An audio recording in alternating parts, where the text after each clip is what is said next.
Hey, what's up, Wrestling Nation, Wrestling World, World Wrestling Live. It's the 4 o'clock hour here on Thursday, going into the holiday weekend, and I have another amazing wrestling mind and wrestler herself in our country, and she's just awesome. She's the first ever female referee in the state of Arizona, so that's just girl power there. And she's an M1 referee, an international category 2 referee. She was selected for the Pan Am Games. She was selected to do she's a 4-time US Open finalist referee. Dave Schultz, Bill Ferrell, Lady Klippan, Canada Cup, you name it. She's been there, she's done it. She's with us today. It's Ref Leslie Tamayo. Welcome, how are you? I'm doing very well. Thank you for having me. Yeah, man, I'm so excited to talk to you, and pretty dope. I was reading stuff about you and seeing kind of the cool places you refereed and things like that. So that's awesome. I know, obviously, we talked a little bit earlier, and you actually are like right in the heart of this Corona thing. You're in Arizona, but you're also working in the medical industry, right? Yes, I am. I've seen firsthand what this disease, this condition, this virus does to you. It's we all need to do our part to make sure we can confine this disease. Yes, it's hard, but I encourage people to wear a mask. I really find it a little crazy that people won't go, this extra length to keep a barrier. People are saying there's a scientific evidence that, people shouldn't wear a mask. But then again, why do I have to wear a mask? If I'm a healthcare provider and a mask is going to do nothing for me and I'm coming in close contact with these patients, then I guess wearing a mask is not going to do anything. Should I not wear one? No, I wear 2 masks. I wear a shield. I wear 2 gloves. I wear a gown. And when I come in close contact with a COVID patient, I have to wear another gown. And I wear my work shoes. I have my separate work shoes. I leave them here. And I have a whole process luckily I live alone. I moved out just recently for a better job opportunity, better pay, better people to work with. And luckily I live at home alone, so I don't have to worry about like exposing my family. But I still have a procedure for when I get home, a separate laundry area, go straight to the shower, disinfect everything that I touch, disinfect the doorknob. So I've been really doing my part to make sure I'm not going to spread this in my home and within my close-knit environment. Yeah, I don't blame you. Yeah, I think there's I think we have two. So yes, first of all, I agree with you. Second of all, I think you have you have the person that's like, this is a hoax, this doesn't really happen, I'm not wearing a mask, I'm anti-government, screw you, right? And then you have the people who are like, okay, I'm staying home, I'm never leaving until this is over. But in reality, I think we both need to come to that middle point and just kind of just walk that line so we can both get there and get out of this fully. I'm trying to find that middle line. Of course, you can know, like, not having wrestling has been very detrimental to, my mental health, everyone else's mental health. So it's been really discouraging not having a full wrestling season like the way we're all used to. But, we're taking the necessary precautions that need to happen to prevent, the spread. But, there's going to be a lot of psych issues, I feel like, are going to happen when people say when this is all over. We don't know when this is over. So yeah, I think there's going to be some social anxiety, right? Like people are going to be a little PTSD to get back into life and start almost over again after being quarantined this long. Mm-hmm. Yeah. It's going to be strange to see what's going to be happening these next few months. Every month has been something different for me.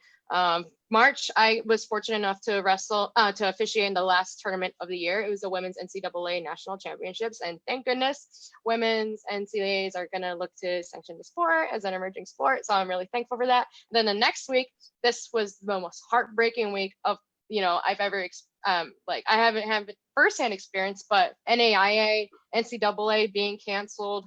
There were girls in the air on their way to the tournament. There was girls warming up, and there were referees on the way to the tournament. And next thing you know, there's like, we cancel it. Yeah, it's tough for everybody. Even talking to the coaches, it's hard to tell everybody, whether you're a freshman or a senior, that you're not going. But it was just heartbreaking for those seniors or those fifth-year seniors that this was like their last hurrah, their one opportunity. Some of them making it for the first time. You talk to these coaches and they were just heart-wrenched for that, and it's tough, man. I know that it's probably hard for everybody. Talk a little bit about wanting. You're a woman referee. You're the first one in Arizona. Are there more now? Well, I wouldn't say there's been other female referees before me, but I was the first one to be selected to officiate the state tournament for boys and girls. So that has not been achieved yet, and I was very fortunate enough to be selected for this. I worked really hard with my mentor.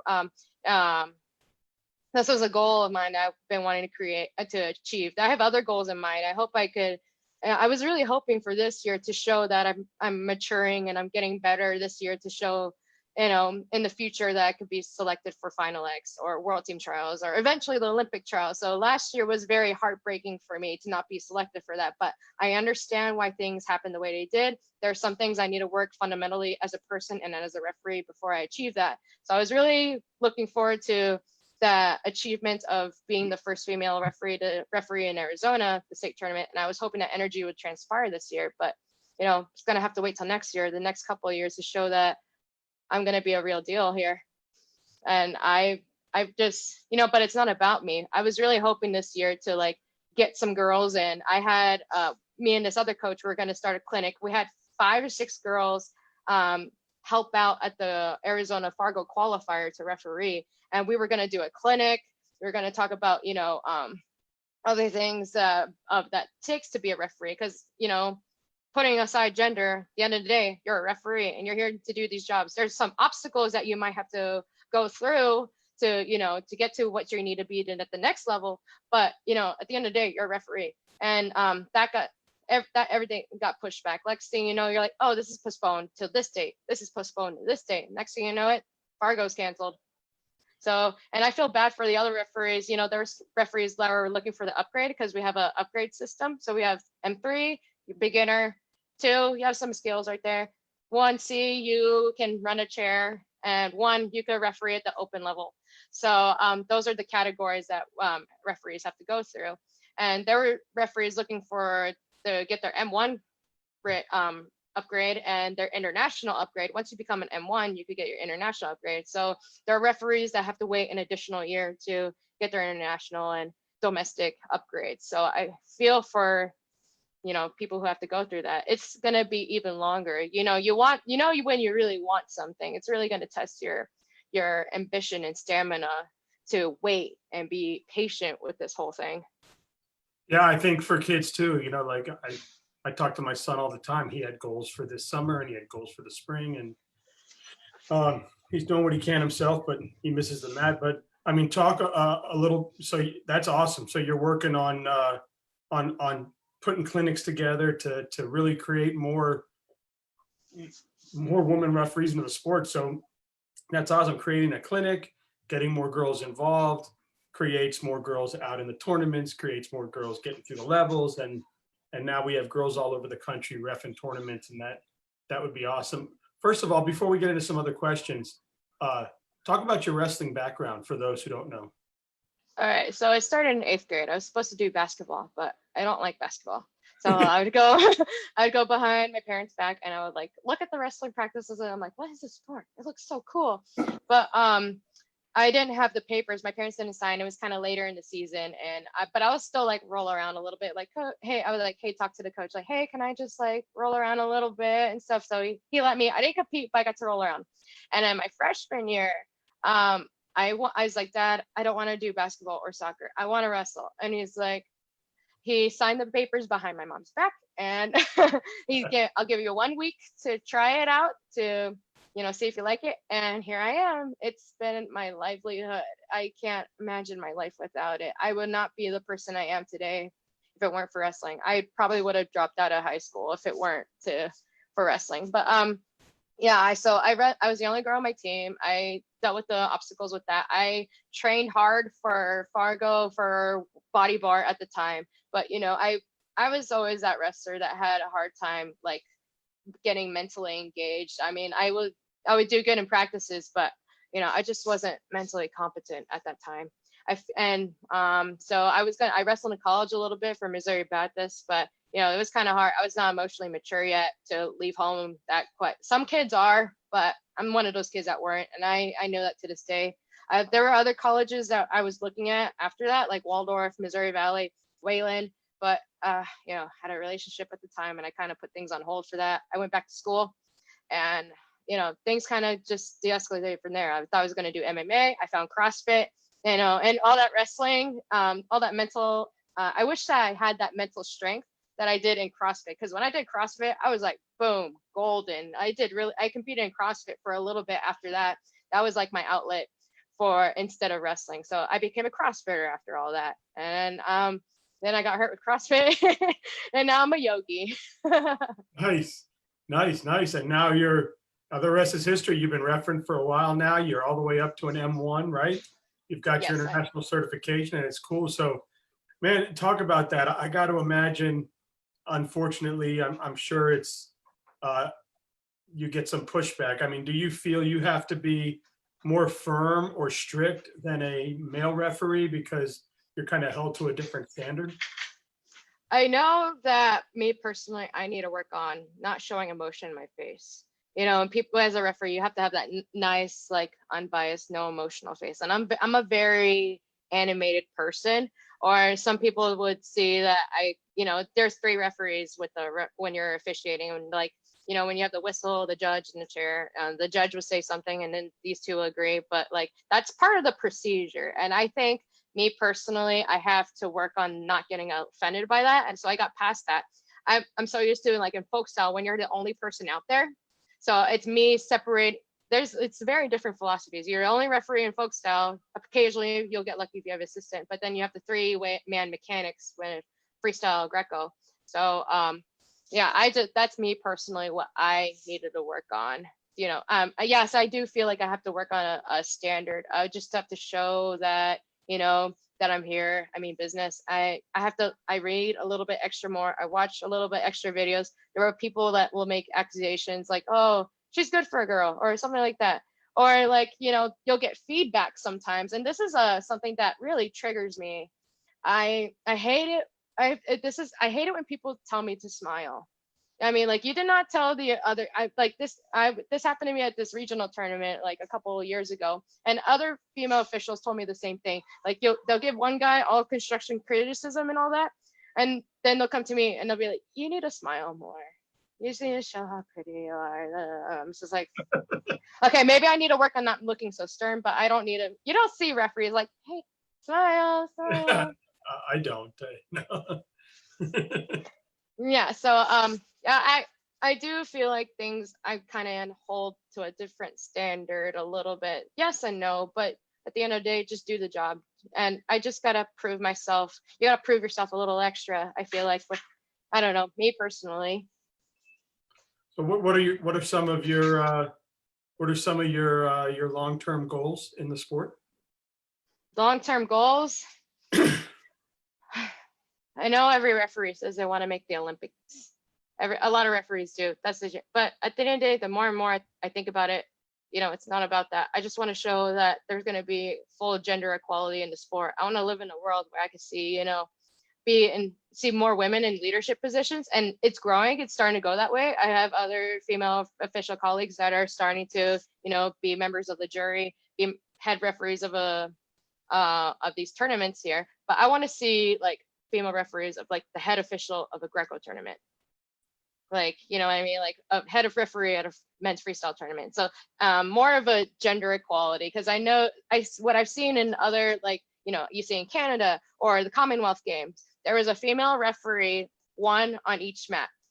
And I feel like sometimes in some scenarios, they'll just put all the women referees on one mat and they're like, oh, that's the girl mat. And there's nothing, like, I'm not saying, like, I don't, that women shouldn't do girls wrestling tournaments. I love women's wrestling. In fact, let's be real, like, a lot of those matches are really intense to watch and they're fun to watch and they're really intense. But, like, as far as, like, a gender neutral perspective, there, you got to have a female referee doing men's freestyle, men's Greco. And there's always that misconception that women can't do Greco. that Greco is too hard for women. That's how some people see it. Now I'm saying not everyone does see that like way, but they're like saying what Greco's hard to officiate for all genders. But for when I feel like people always make that misconception, oh, women don't never wrestle Greco, so therefore refereeing Greco is going to be hard for them. But I've seen some really phenomenal female officials officiate Greco, and it's also different to get that experience, especially with like when you're not put into positions to learn Greco, like especially where I'm at, like Arizona. Yes, we'll have some powerhouses, go to Fargo and dominate, but as far as like traveling like in the mid area, where like you got like I'm trying to think of Greco powerhouses over there, like Minnesota, all that, Illinois, good Greco areas. So having it's going to be hard for me to like travel all the way over there for like some good Greco over there. I mean, I got the US Open for Vegas, but I probably didn't feel comfortable with Greco until maybe like 2 years ago. But how, you gotta do it to get comfortable with it. Even a boy, a man, he can't, you've gotta, like anything you do in life, you have to do it to get comfortable with it, right? I mean, you can't just, your first match, you're probably going to make mistakes. Probably your 100th match, whether you're a boy or a girl. I talk to people on here all the time, and 90% of the time there's a mistake made on the mat, not intentionally. It's just you're watching maybe you're looking at the arm here and something happened here and you missed it, or you're looking for the wing or the choke or whatever they call it, or you're looking at the feet to make sure they don't go out of bounds, but something happened up here and they're like, you didn't see it, what's wrong with you? You're like, yeah, looking down. So I mean, shit happens, right?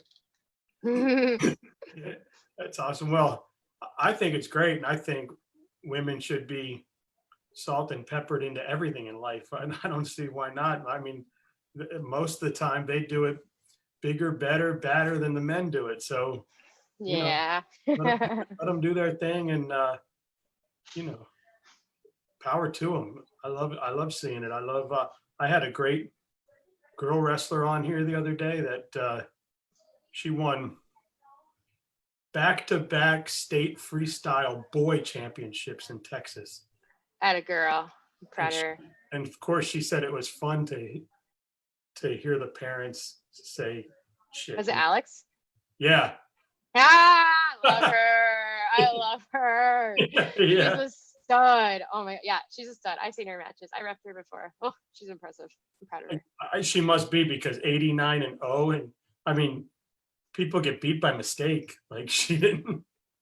No, she's got a really nice. She fights from the side from a lot from what I've seen, but she's strong. I love athletes like her. Yeah, she's awesome. She just got out of basic training. She's going up to do the WCAP, and it was very, very awesome to meet her.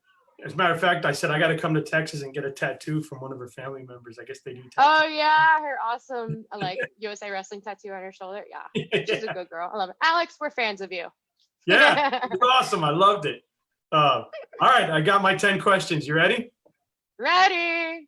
All right, so US Open or Pan Am Games? Pan Am Games. That was fun. I was very blessed to be selected for that tournament. There's this Canadian referee. I love him to death, Gary Bird. So he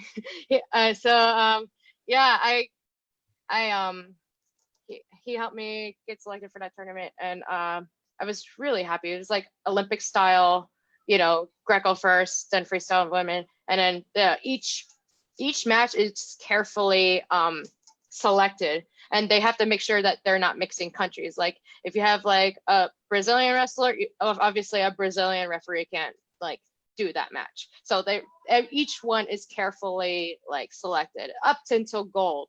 So they have to select the best referees for that one. So I was very fortunate to do 2 bronzes. I did a men's freestyle bronze, a women's freestyle bronze, and I got to do a gold. I got to judge a gold match. It was a Cuban 4-time Olympic champion, and he's very impressive. He looks strong. Wow, There's awesome. So much strength on the mat. Oh man, that's super cool.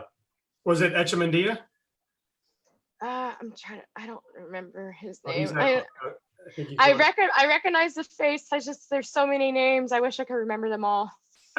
All right, so let's see. Sonona hot dog or tamales?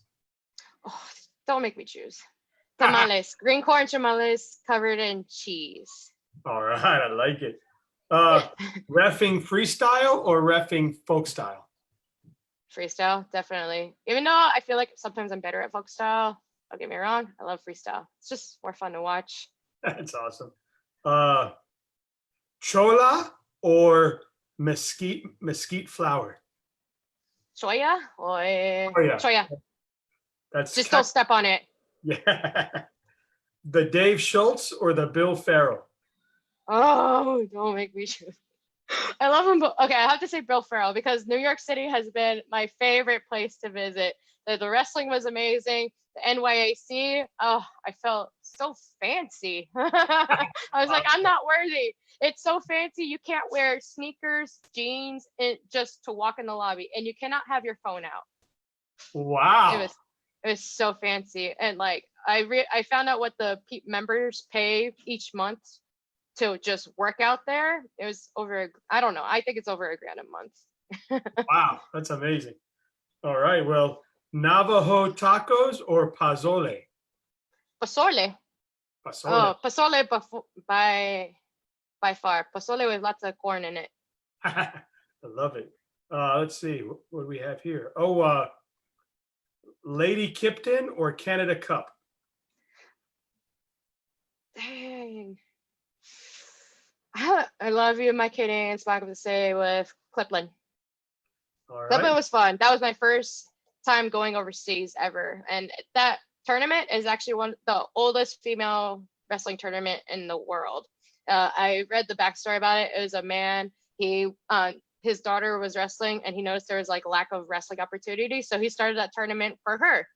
And I remember like watching matches when I was like young, and I would like look at the matches on there, and like so many big names have in female wrestling have been at that tournament. And just to be part of that slightly, I was so fangirling. That's awesome. I love it. All right. I might screw this up, okay? Tapavy beans or cochinitos? Cochinitos or teperebi? Cochinitos is a little like pig, like pan dulce, right? Yeah, cochinitos. I have to say cochinitos. All right. And last but not least, brunuelos or chocolate tamales? Ugh, I don't eat any of those. I'm sorry. Chocolate tamales, really? That's a thing? Yeah, that's what it says. Did he say soplepillos? Sure. Soplepillos. Okay. My mom doesn't make that a lot. She's not big into like Mexican desserts. Can you say flan instead? Okay. What about tres leche? Tres leches. Yeah, tres leches. Go with that. My wife is from Puerto Rico originally. Mhm. And when we first started dating, shortly after, this was in 97 or 98, somewhere around there, her parents opened up a little bakery sandwich shop, and they used to make the homemade tres leche and the flan and all that. And I love going to the house because she makes like the real flan with the cream, with the real cheese and all that stuff, you know, the good stuff, not with the fun. It's super good. But you know that you're the first person from Arizona I've had on in 193 shows. So it was super cool to see kind of the delicacies around there, because I try to research the area for my 10 questions. And it was pretty cool. I had, I've had LA, which has, you know, a lot of like Mexican dishes. And then I had Texas, but it was really cool to see all the culture in Arizona when I was trying to read and research where you live. So it's very cool. And Tucson? Yeah. Did you look up Tucson? Yeah, Tucson, Mesa, and Phoenix. Yeah, so I'm originally from Tucson. So I'm a first generation American. So I grew up kind of spoiled with Mexican food. Like I probably have Taco Bell maybe twice in my whole life. Like I have no reason to eat that. Yeah, I had a coach on up in Pennsylvania the other day, and he said ever since he coached in Texas, he doesn't look at Mexican food the same again. Like he's Yeah. yeah, but hey, so first of all, obviously I have Hispanic kids and a Hispanic wife. So first of all, not only are you a badass female, a badass Hispanic female doing big things. So, God bless you and keep kicking ass. And what do they say? My father-in-law always tells the kids, Dios te bendiga, right? Dos en venida. Like I don't God know. bless you or God be with you, Dios te bendiga or something. Oh, okay. Dios con bendita. Dios con bendita. I think I'm saying it correctly. Yeah, I can't. something like that. So, well, so God bless you too. All right, I got something for you. Tu lucha es mi lucha. Tu luchas, mi lucha. Tell Your me. wrestle is my wrestle. Your fight is my fight. That's what people are Awesome. saying a lot right now. Tu luchas, me lucha. Tu lucha es mi lucha. Tu luchas, es mi lucha. Awesome. I got Spanish lessons too. Yeah, there you go. I'm proud of you. Hey, thank you so much. I'm proud of you. Keep kicking ass out there. Keep being a badass female and keep growing the sport and keep doing your thing. And if there's anybody you'd like to see on here, any of your badass females, send them my link and they can come on the show. Oh, I got a long list. You're going to be very intrigued. Yeah, send them all. Send them all my link when we get off and tell them all sign up. All right, Let's sounds do it. good. Thank you Girl so much power. for having me.